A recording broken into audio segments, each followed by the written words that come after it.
How to get an Angel Wing Begonia plant to bloom.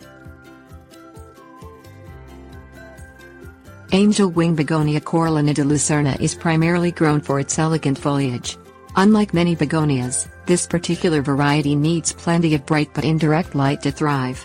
The key to getting this plant to bloom and thrive is providing the proper care and environment. The Angel Wing Begonia is so named because of its graceful angel-like foliage. This plant grows like a cane, 2 to 3 feet in height. It requires some sun to partial shade, blooms all year round, and attracts bees and butterflies. Angel wings require slightly acidic soil and can be propagated by cuttings.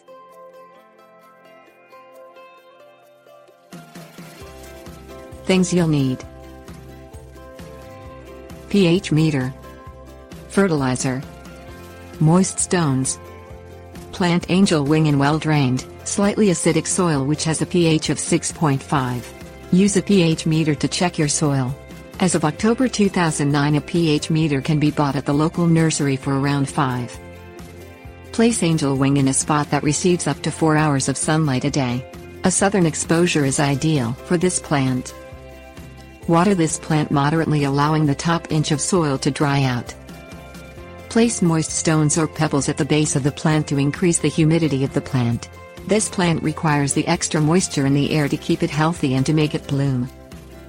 Fertilize this plant every 2 weeks when not in bloom with a non-lime liquid fertilizer. Prune away older canes by cutting them at the base of the plant to promote blooms and new growth. Tips: warnings. In the wintertime, this plant likes temperatures between 70 to 72 degrees. During the winter, this plant will tend to go dormant if left in low lighting conditions. Therefore, to keep it thriving, supplement the light if you live in an area where lighting is poor during the winter.